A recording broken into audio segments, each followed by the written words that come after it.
I paint because a feeling arises in me that needs expression. My main intention is to find what's stirring deeply in my field of awareness, but not to get there through the thinking mind. The thinking mind rarely takes me there, but with paintbrush in hand, I can discover. I paint because I want to connect with what's alive inside me and needs my tending. I'm not sure what that is until I start putting paint to canvas. I'm not really a finished artist. In fact, I barely finish a piece. And those I've painted with know that I'm of the mind to paint over many images because I need the painting to be true to the moment, to be alive, and to tell me something that's mattering. During COVID, I found myself painting people sitting close together in a cafe, around in a circle, in nature. I was missing the immediacy of touch and contact, and painting helped create the feeling inside me. When I have felt lost, I painted a Picasso vase, and then several more vases to feel the groundedness and earthiness of the curves, the vessel, the container of life, until I know what needs to be expressed. Other times when I feel lost, I paint self-portraits. There you are, I say to myself, on this journey of knowing, right here. When my son became chairbound with a variety of complex diseases, without knowing it, I had painted a wheelchaired person gazing above to 3 climbers, one holding on to time, one working their way up a wall, one balancing on a balance beam. I'm grieving a life interrupted. He used to be a climber. My paintings are a journal of my life, guiding me, always telling me what matters and what is close to my heart.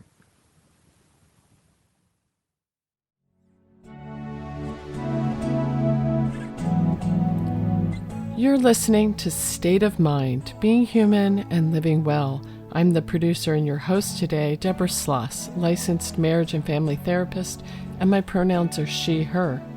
What you just listened to was an In Your Voice story from Karen about how she's been using painting to express and process the painful emotions and grief she's been experiencing as a result of her son's debilitating illness.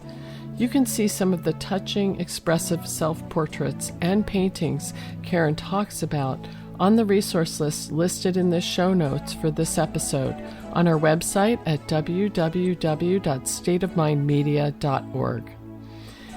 Today is part 2 in our Creativity and Wellness series, and today we're going to be talking about how making art in all its forms can help process emotions, promote healing, and support physical and mental wellness. You may also want to check out part 1 in this series, episode 53, on Writing to Heal. Joining me for this conversation is Mary Welschmeyer, who for the last 30 years has worked in the Community Hospital of the Monterey Peninsula Comprehensive Cancer Center as a licensed marriage and family therapist and a registered nurse, assisting patients and their families as they navigate the rough waters following a cancer diagnosis.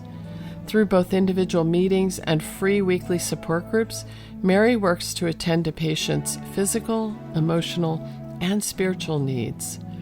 Over 25 years ago, Mary also started monthly healing arts retreats, enabling participants to take a 4 to 6 hour break from the intensity of medical treatments and appointments to find a safe place to experience their inner world. In these classes, participants use a variety of art mediums to explore their relationship with their bodies and to discover relaxing tools for healing. And no art experience is needed to participate. I first met Mary nearly 30 years ago when we both were in graduate school studying to become licensed therapists with a specialization in expressive art therapies. At that time, Mary was already accomplished in her nursing career and in a unique position to immediately start applying her new skills within the hospital community. So I'm just delighted now to be able to invite her here to share with us from the deep well of what she's learned in her application of art therapy work ever since. Lisa Handley is an artist, instructor, and survivor of a rare blood cancer who's experienced firsthand the mental, emotional, and physical healing powers of art. Lisa was a participant in the Community Hospital of the Monterey Peninsula's Healing Arts program, where she was introduced to soul collage. This creative, contemplative process so profoundly impacted her personal journey that she became a professional soul collage facilitator in order to serve as a guide for others in self-exploration and healing. Also with us is Elena Stenger, who was born and raised in Oakland, California, and after college returned to home to work in early childhood education. After COVID forced her to re-examine her goal of becoming a preschool teacher, Elena took a job as a nanny and has been a successful private childcare provider ever since. Elena's been an artist her whole life, dabbling in everything from watercolor to acrylic, clay, and crochet, as well as multiple musical instruments. After high school, Elena was diagnosed with an anxiety disorder, which led her to start intentionally using art as a therapy. Now, in the wake of a recent ADHD diagnosis, Elena's become even more reliant on different art mediums to guide her through her life. Welcome, Lisa, Elena, and Mary to State of Mind. Thank you, Deborah. So grateful for the opportunity to share with others and hopefully help in some way.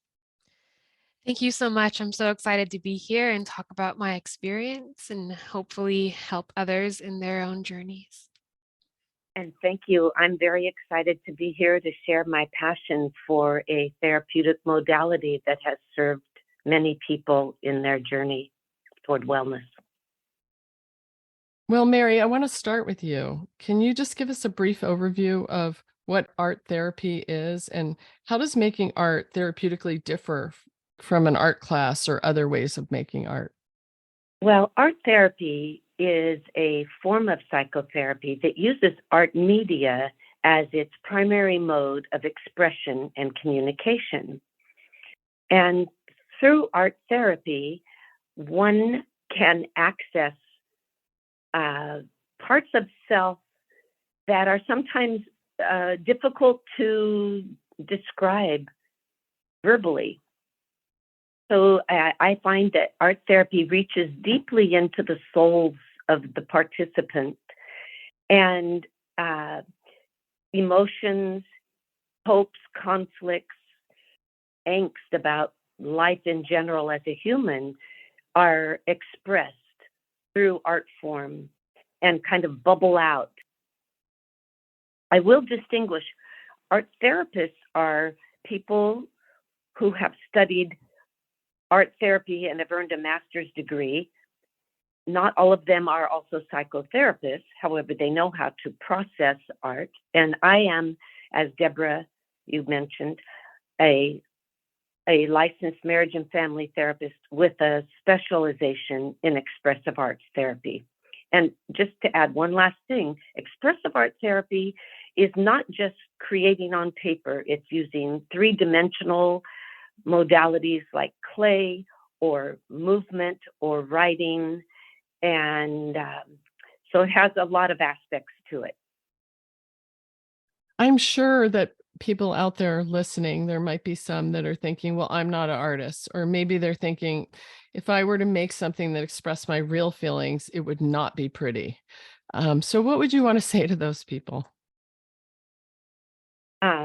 Not surprising. That is a very common response to my suggestion to try art, whether in my private practice or when people come to my healing art retreats, because they're curious, but they're very uncomfortable because we as adults like to be competent in what we do.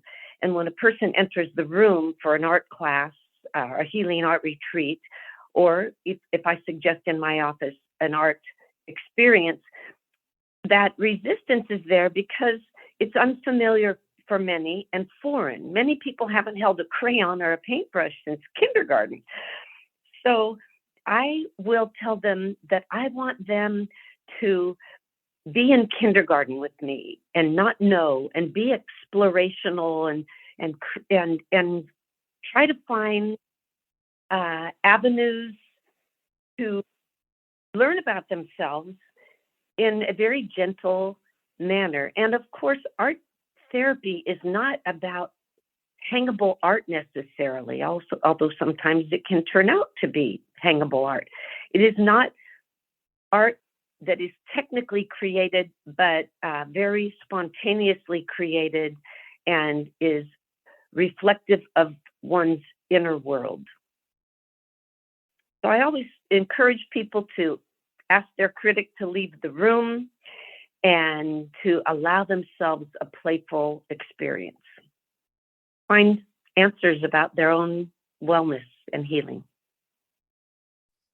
Well, that is a lovely lead in to introducing one of our other guests that's here, Elena, because I know, Elena, that you mentioned that, art allows you to be in touch with sort of a playful, youthful part of yourself too. So before coming on the show, you had told me that while you'd been involved in making art and crafting most of your life, there was a point where you got more deliberate about making art specifically with a mental health focus. And I'm wondering if you could tell us about what happened and what that shift was for you. Yeah, like you said, I was definitely always a crafty kid. I always asked for markers for my birthday, everything.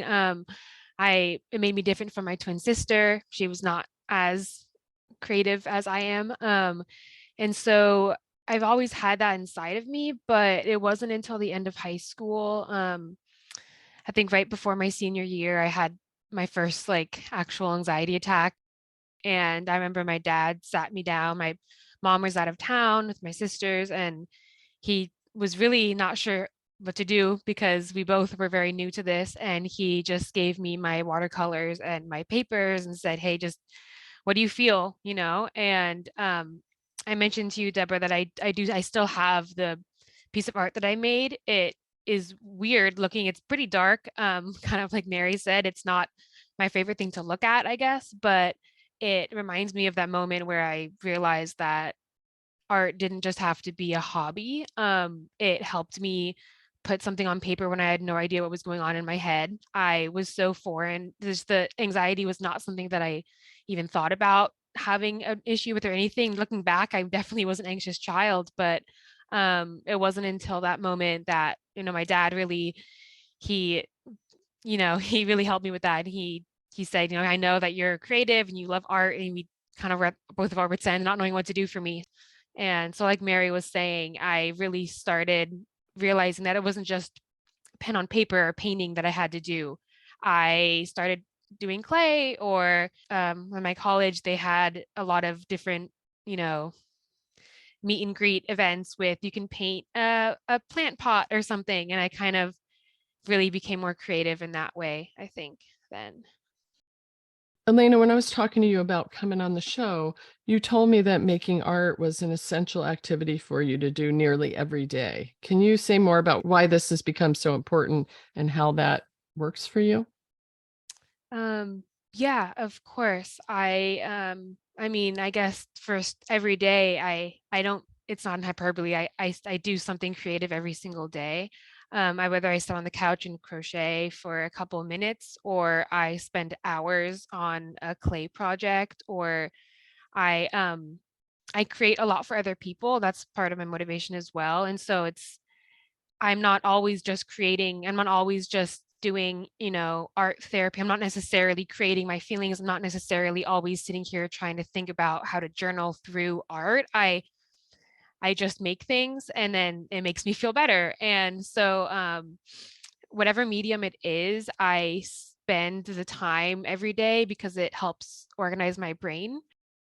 Ever since I became aware of how beneficial art and doing art and creating is for my type of brain, for the kind of brain that I have, I really prioritize the time that I spend. And I know that part of it is my brain searching for dopamine. I know that part of it is a hyper focus. Like I mentioned, I go in cycles of how I create. I find myself usually in the wintertime doing clay. And then during the springtime, I'm usually doing, or like end of winter, spring, I'm doing more like knitting, crocheting. I do a lot of drawing in the summer. And since I create a lot for other people, I have been able to take note of this pattern because a lot of my gifts for Christmas are clay gifts or base gifts. And when I had COVID last March and I knitted a whole sweater, but then my hyper focus ended before I actually put all the pieces together. So it's still sitting in my closet. And this about in February, March, I was like, oh, I kind of want to finish that again. So I started crocheting and knitting again. And I get really inspired by the flowers in spring. I love flowers, so I love to draw them. And so that always brings that part out. Yeah, so I just kind of go with whatever my mind wants to do, but every day I find myself sitting down and doing something creative.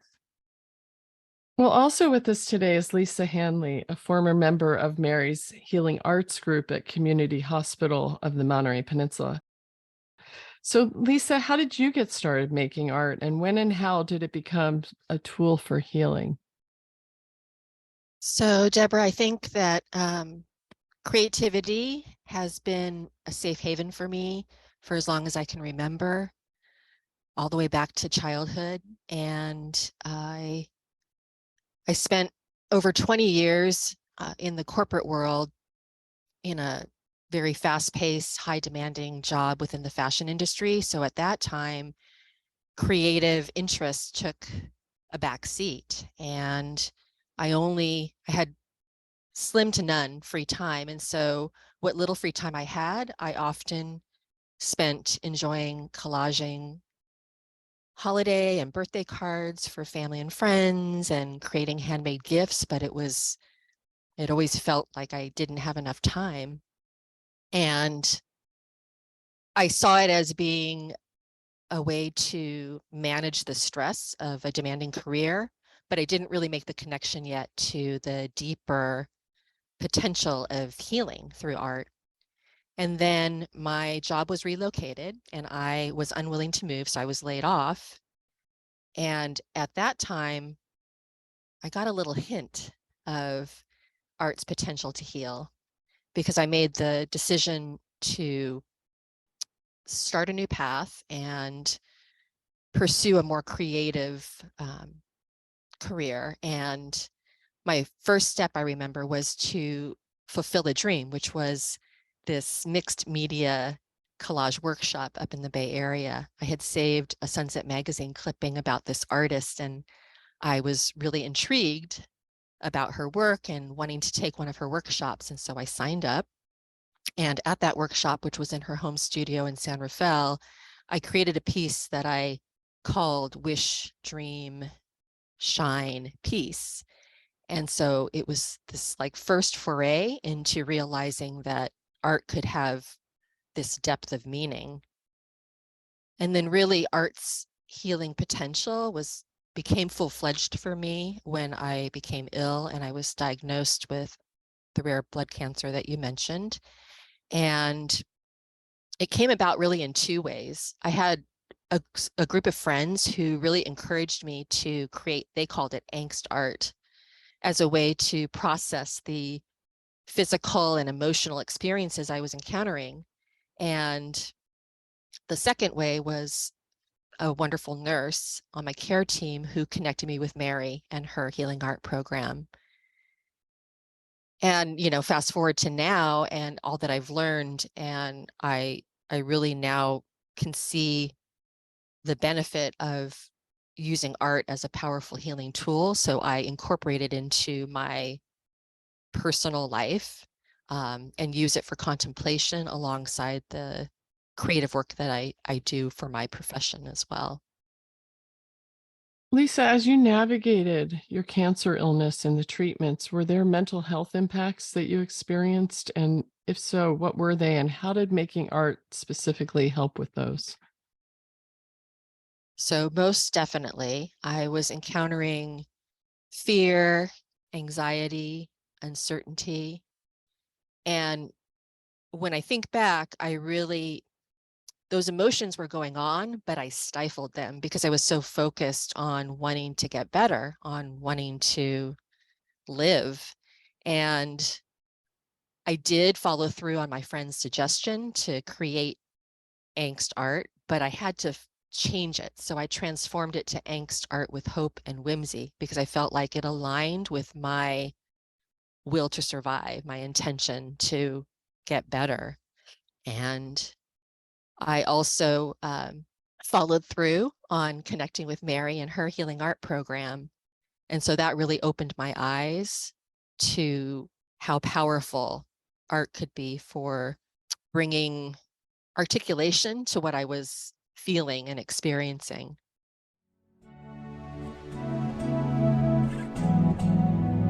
This is State of Mind, Being Human and Living Well. I'm your host, Deborah Sloss, and I'm talking with psychotherapist, art therapist, and registered nurse Mary Welschmeyer, as well as artist and cancer survivor Lisa Handley and childcare professional Elena Stenger. We're discussing how the process of making art in all its forms can help us process emotions and be a powerful tool for promoting healing and supporting mental health and wellness.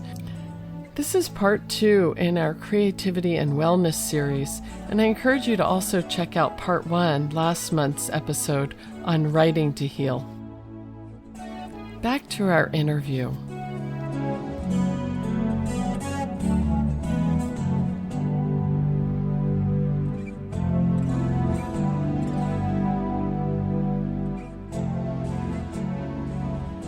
Well, Mary, I want to come to you too and just ask a little bit about your journey of becoming an art therapist and how you came to create the Healing Arts program at the hospital.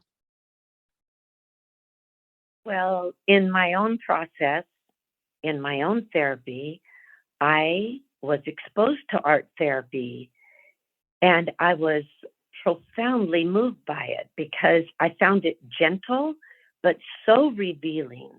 And as Elena and Lisa were both discussing, it externalizes one's inner world. And so there I was looking at my inner world, the angst, the pain, the sorrow, and I found it to be incredibly healing. And to this day, maybe I created images 20 years ago. I still see those images in my mind's eye because they had a profound impact on me and my healing. They were transformative because I could see them differently than having them rattle around inside of me, unexposed. I think of it as like an empty can with a rock inside. It's very noisy when it's inside the can, and if you dump out the rock, the can is quiet. So it brought me a sense of inner peace. And so I was moved when in our graduate program, Deborah's and mine, they offered a specialization in expressive arts. I grabbed at the opportunity to get extra training in that area. As for my work at the hospital, I found that if I benefited so much from art therapy, the people going through chronic illness, chronic pain, cancer, would stand a chance to heal and have a sense of inner peace during a very demanding and stressful time in life. A way to escape from medical appointments, treatments, and to actually enter a room that I create that is meditative, soft, beautiful, and calming. And I play beautiful, calming music when I do my art retreats there. So I had a vision of what I wanted. I wanted to create a meditative and healing space. And I approached the management team at the Cancer Center at Community Hospital, which we often call CHOMP, Community Hospital of the Monterey Peninsula. And I was supported. And it took off. And I'm very grateful for the receptivity at CHOMP for me to provide this service, because it has been a wonderful addition to the services we offer. And do similar kinds of programs exist at other hospitals? Yes, There are programs in many cancer centers. Cancer seems to be a draw for healing art. I can't explain why, but many cancer centers offer healing art experiences, and I have a way of getting around that. The obstacle that many people, adults who want to feel competent, will find themselves in relation to art. I have ways to circumvent that inner critic and give them permission, help them give themselves permission to create, because not everyone has grown up like Elena and Lisa using art as a healing modality. So, Mary, what have you seen over these many years of leading groups and providing art therapy in terms of how the arts specifically help people to heal both their physical bodies and their minds as well, and promote and support wellness for them, especially during the times that you're talking about where they're going through some of the hardest kind of treatments and challenges and of their lives? Well, I'll begin the answer to that question by saying that I start classes with everyone stating an intention. What is your intention for today's healing art? So that they might really focus in on, minimizing my anxiety, finding clarity about choices in treatment, just really honing in their intention. I follow that with a warm-up because my ideas for creating need to be received by the participants without a lot of anxiety causing impact. So I do a warm-up, and it's usually very non-threatening. It's a warm-up that might be collective drawing, where everyone has a big piece of or medium-sized piece of black paper with soft pastels, and they will create a symbol of themselves, a heart, and whatever. And then they pass their black paper to the person on their right, and that gets moved through the group at 15 to 30-second intervals. And in doing so, it gets the critical thinking and self skepticism or fears to go away, and they can just respond to an image they see that might be the stem of something, and like Elena, who loves flowers, they might draw a flower on top of that stem, or whatever. People just respond very reflexively to the art as it comes around. Another person who first came to the art day for the very first time, I asked them to draw an image of themselves. It was very wide open directive. And she drew a little stick figure in the corner of her paper. And as we shared these images in the group, she noticed everybody else took up the whole page and created images on the whole page. And she had just painted or drew a picture of herself in a corner. And she realized in watching other people share that she didn't give herself permission to take up more space in life, to take up more space on the paper. So it was very interesting and very insightful, and it was an aha moment for her. And she talks about it to this day, years later, how that impacted her. Mary, as you're talking, I'm thinking about how many different types of therapies help people try to externalize some internal process. Journaling is intended that way, art therapy, and the power of when we get it outside of ourselves, we get a perspective we may not have while it's inside of us. That was a beautiful example of that. And the other thing I thought about when you were talking about the spontaneity of that first art process you were talking about, where you hand the paper within 15 or 30 seconds to the next person, it really reminds me of people I've known that have been involved in improv, and when they've talked about the power of improv in their lives, improv comedy, because it's all about that. It's about stopping the thinking and sort of getting in touch with your sort of gut and immediate response, and learning to lean into it a little bit. and listen for what it has to say. In improv, it's like literally say or do.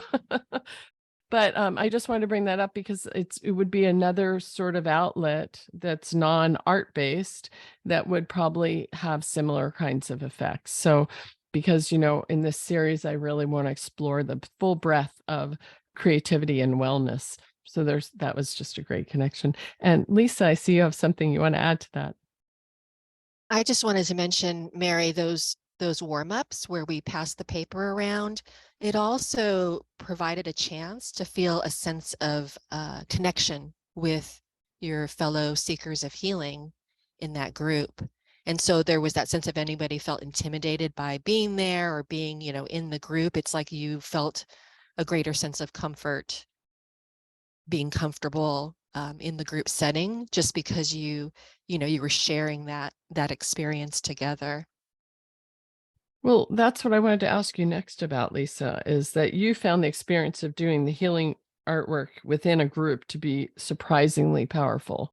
Can you share some about how and why doing this work in a group was particularly valuable for you? Yes, I was so used to creating art by myself. And so I think that it could have easily been outside of my comfort zone. And I was definitely nervous the first time I went to the group, but they were so encouraging and empathetic. And I felt this immediate sense of being with, like I mentioned, these fellow seekers of healing, that it was both comforting and comfortable, and not out of my comfort zone at all. And I think there was something about, you're all expressing in this way through your art, and you're not getting into that typical conversation that you would have. So you're tapping into more of that intuitive wisdom and knowing that you have, versus the like daily surface level of conversation. And so in that sense, it created this depth of conversation between participants in Mary's group.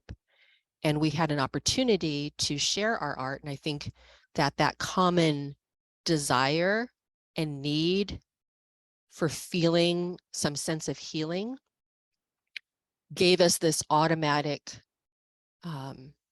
kindredness. And so as you would listen to each person's story, even if their story was totally different than yours, it something would resonate. So I've always felt inspired by, and that I could learn from, every single other participant.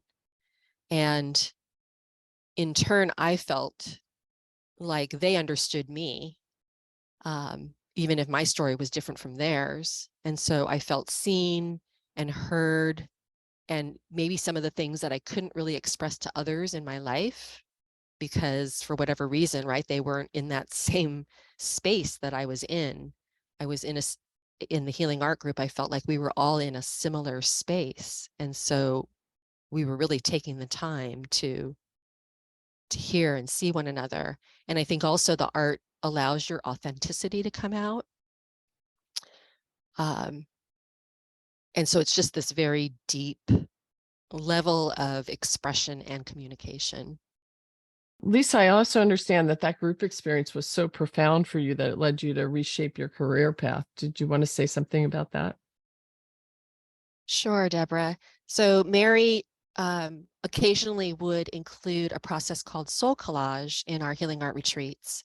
And soul collage is a method of creating collaged cards that represent personal significance, different parts of yourself, your inner and outer life. And in soul collage, we also contemplate the meanings and messages of each card, and the connection of collage with tapping into intuitive wisdom and healing and so many other beneficial results was such a huge aha for me, that I was very inspired to train professionally as a soul collage facilitator, to be able to share the process with others and hopefully, offer them a tool for realizing their own healing potential. So, Elena, you shared that you had been groomed and taken advantage of by a high school teacher. And in the aftermath of that is when you really discovered that making art helped you tremendously in your healing. Could you share some about what happened to you and what specifically helped you through that then and now? Yeah. So I had been taken advantage of by one of my teachers in high school. I have played the flute since fourth grade, and I was pretty passionate about music. My twin sister also played in elementary school, but in high school is kind of when I made it my own thing. And so he was my music teacher, and looking back, it definitely took advantage of the passion that I had for this subject. But he typical grooming behaviors, I would say, since I was a freshman. And then right when I graduated, he started to harass me, trying to seduce me against my will. A lot of different things. He had convinced me to work at the same pretty popular music camp up in the Redwoods of Northern California. And so we worked there together, and he was the only person I knew, and that's where it was pretty isolated. And he um yeah, continued to sexually harass me and whatnot. And so because it was a music camp and he was my music teacher, I could not pick up an instrument for the next many years. I It wasn't until my freshman year at UC Santa Cruz, my best friend now, she introduced me to the show Law and Order SVU, Special Victims Unit. It's a show many people know about, mainly focusing on victims of sex crimes and whatnot. And so I know it sounds interesting, but that TV show, after watching a good amount of episodes, I realized what was going on with my old teacher was not okay. And that I, in fact, was not at fault. And it was not my fault that he was attracted to me. And so I was able to, with distance and new experiences and whatever, had some clarity and was able to kind of report him and go through all the necessary steps to keep myself and other people safe. That the process took many years though. And so through this whole experience, um, I was in a pretty bad mental space, I would say. I went through a lot of guilt and had a lot of different manifestations of the PTSD I was experiencing. And I started going on anti-anxiety medication. I think this experience and his abuse actually is what kind of sparked the anxiety disorder that I've always had. Like I said, I've always been an anxious child, but it wasn't until then, until beginning of college, that I realized it was debilitating and disabling me from living my life. And so um, I started kind of taking steps to take care of myself, and one of those was going to therapy. And I've been with the same therapist ever since. And she's based in Santa Cruz, and she's an art therapist. And so she really she invited me to, um, draw my brain, what parts of my brain I was thinking about. We do a lot of part work, still a lot of inner child work now, but it all kind of started with this different parts of my brain. And it really helped me, try to come to terms with what was happening to me. Like Mary and Lisa both explained, when you have something external situation or some sort of experience that you're going through that makes you lose a lot of hope or makes you lose a lot of your own will to kind of keep going, um, art can kind of help you break through that wall of feeling almost numb, feeling like you're just, I mean, for me, I felt like I was like inside of some sort of like shell, that needed to be broken. And I couldn't do that with the written word. I couldn't write it out because I had no idea what I was feeling. I didn't even realize I was blaming myself so much. And so I would I mean, angst art, like Lisa was mentioning, that really kind of resonated with me because I have journals filled with just my pen on just kind of going in the paper back and forth, scribbling until it goes through multiple pages because I was so angry. And it was during that time that I realized I could do art to get rid of, to process my anger, instead of just being, beautiful and calming and my meditation that it usually was for me. It was this almost aggressive, like, I am so overwhelmed. And like you said, the rock inside of me was jiggling around. I needed to get it out because my brain was so loud. Elena, I just want to thank you so much for sharing that, because it is, yeah, as we talked before you came on the show, elements of that are an experience that so many people and women and people who identify as women have in our culture. So I just admire you speaking it and sharing about that, and also that you found a vehicle that really helped you with the intensity of that, the full range of that experience. So thank you.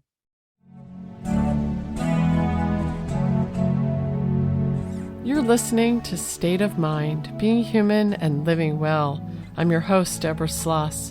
I'm talking with psychotherapist, art therapist, and registered nurse Mary Welschmeyer, artist and cancer survivor Lisa Handley, and childcare professional Elena Stenger. We're talking about how accessing your creative process can be a catalyst for healing and supporting mental health and wellness. This is part 2 in our Creativity and Wellness series, so if you're finding this interesting, you may also want to check out part 1, last month's episode on Writing to Heal. Every State of Mind episode has a resource list, and all the resources we talk about today and more can be found in the show notes. You can also listen or subscribe to our podcast on all the major podcasting platforms and on your home smart speaker. Show notes, resources, our podcasts, and where to subscribe to them can be found at www.stateofmindmedia.org. Now, back to our interview.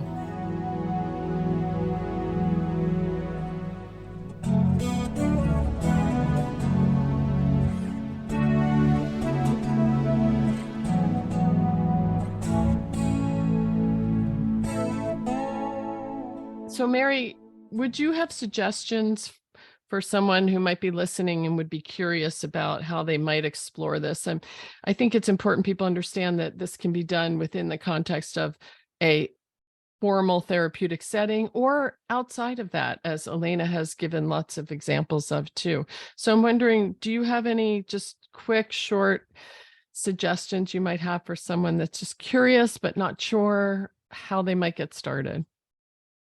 Well, sure. Art mediums have their own characteristics. So if you want to feel fluidity and just freedom in creating, some of the mediums like painting and soft pastels are quite liberating. Or movement, dance. Dance is a wonderful art form. There are books that can be very helpful in giving some easy directives. One of them is the Expressive Arts Activity Book by Farley and Heath. Another is No More Secondhand Art by Peter London. These are books that have examples of diving in to art. Those typically have to do with creating on paper or with clay. There are also ways to dive into writing. And I realize you've just had a program on this, but sometimes the writer's block happens and there's feelings that are going on that can't find their way to the paper. And I have found that going to a bookstore, if you can find a bookstore, picking out a postcard that jumps out at you and be parts of the postcard. I'm the blue sky. I'm the old rickety door that slams shut in the wind by the angry people who dwell inside here.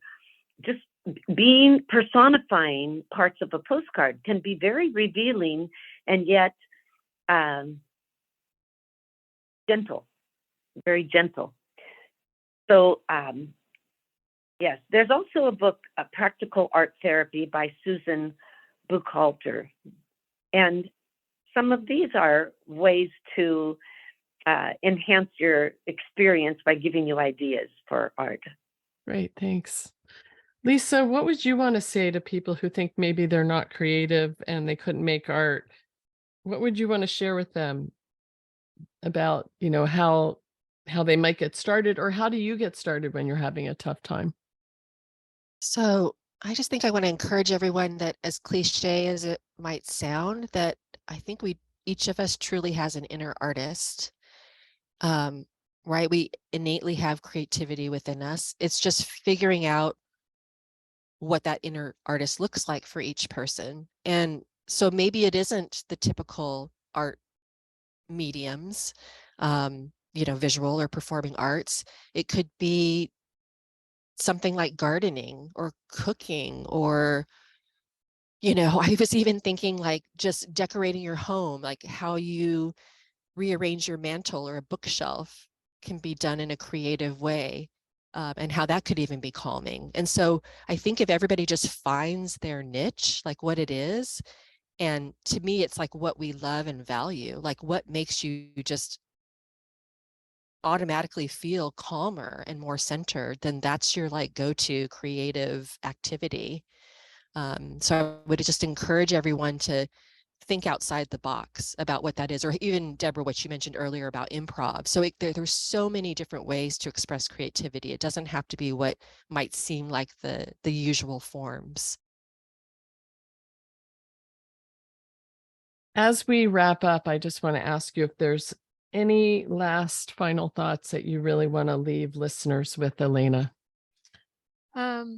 Yeah, I think that if I had a couple of pieces of advice or something, it would be first that everything can be creative, everything can become art. You can do art with nature, you can do art while you're cooking. And like Lisa said, you can reorganize your bookcase in a creative way. So you don't have to go buy art supplies or follow any sort of instruction. You can just do something creative with yourself. Make your sock drawer in rainbows. I don't, something funny, but and also I would really recommend making and creating for others. That's a big part of one of my love languages is just gifts and creating for others. And so if you feel stuck, I mean, I know a lot of my family will always love to receive my art no matter what it is, and it's nice to see someone enjoy something you make, and it gives you some purpose sometimes. So yeah, and I think lastly, I would say you don't have to do anything. You can just think about it. Sometimes I spend my craft time just thinking about what crafts I want to do if I don't have the energy. If it's just been a really hard mental day, you don't have to sit down and do it every day. You can just think about it. And that is sometimes just as good. In fact, that's often a big part of the creative process. Is my sister and I joke about this blank staring. Exactly. I'm a Exactly. gardener myself, and I will clear areas and then just stare at the empty area for a long time. Yeah, exactly. Okay, Lisa, how about you? Are there a couple last thoughts you'd want to share with our listeners? So I think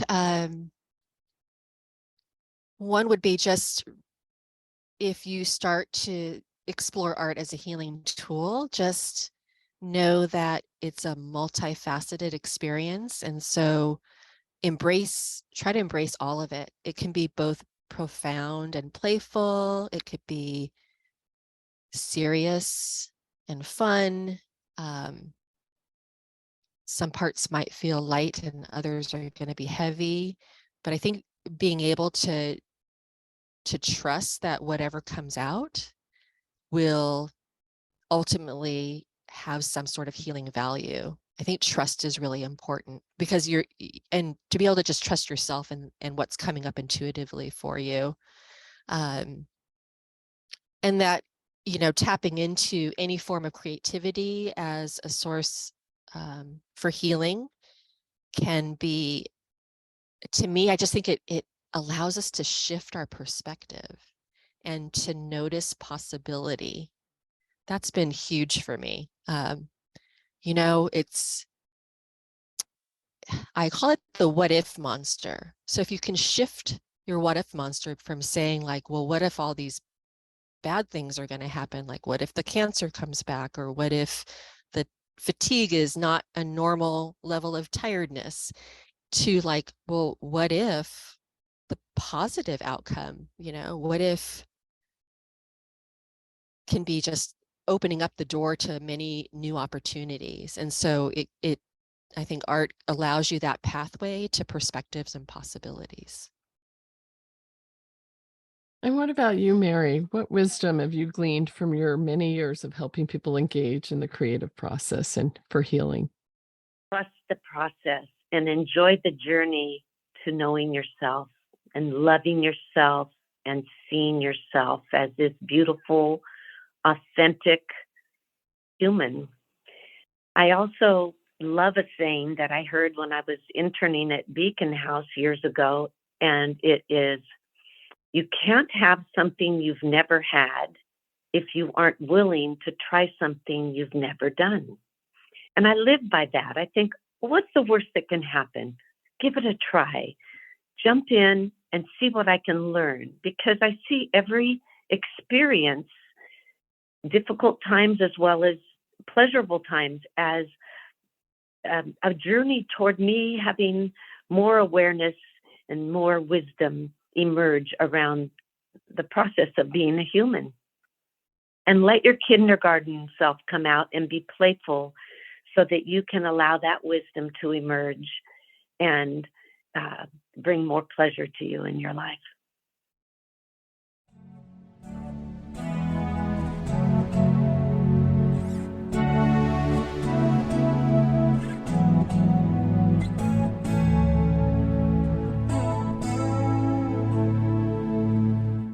Well, this concludes the interview portion of our program. Next, we hear from community member Adrian about making art and the important role it plays in nurturing his mental wellness. So here's Adrian.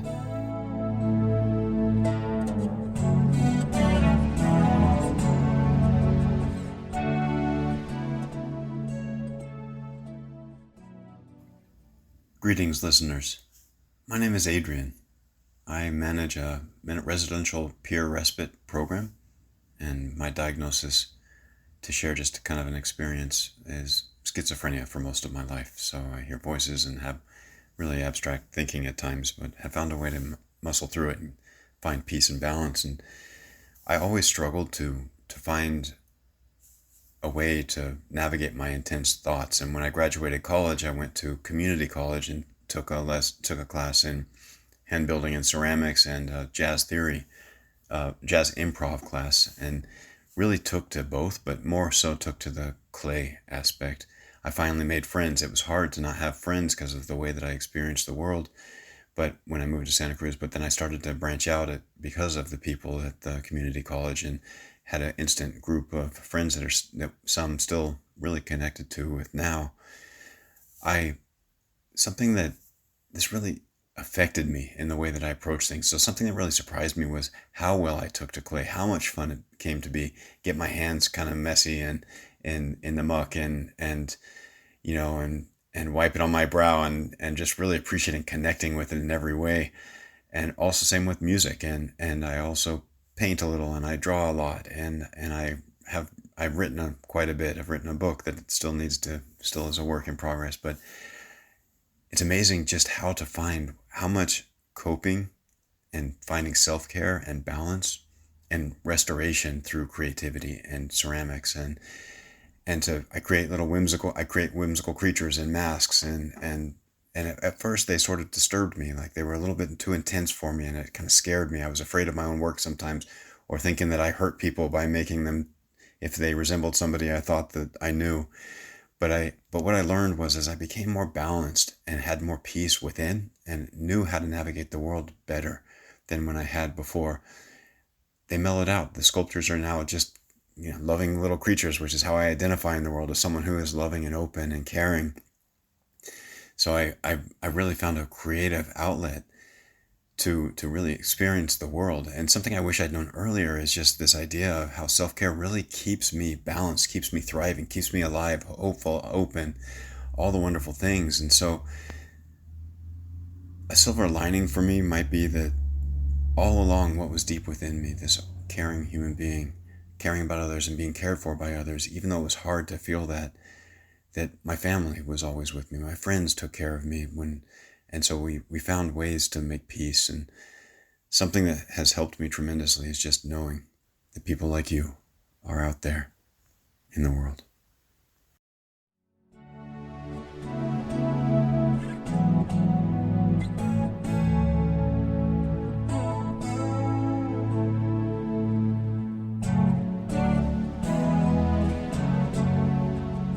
I want to say a huge thank you to our guests today, Mary Welschmeyer, Lisa Handley, and Elena Stenger, to our In Your Voice contributors, Karen and Adrian, and thanks to you for joining us here on State of Mind, Being Human and Living Well. New episodes of State of Mind exploring mental health and wellness are released the first Sunday of every month and can be found along with our complete archive on our website, www.stateofmindmedia.org. If you found today's show interesting and you'd like to learn more or are looking for resources for yourself or a loved one, check out the show notes. And if you missed part of this episode or you just want to hear it again, subscribe to our podcast on all of the major podcast platforms, including Apple, Google, Spotify, Stitcher, TuneIn, and on your home smart speaker. When you rate and review our podcast, you're actually helping it get found and heard by more listeners. So please, could you do that for us? Special thanks to Jeannie Baldzikowski for audio production, to Leslie Nielsen for community outreach, Patrice Vecchione for In Your Voice story coaching, and to Lisa Herendine for research. And thanks to acoustic guitarist Adrian Legg for composing, performing, and donating our theme music. State of Mind was originally developed and broadcast in association with KSQD-FM in Santa Cruz, California. Come on back and join us again next month for a whole new episode of State of Mind. And until then, live well.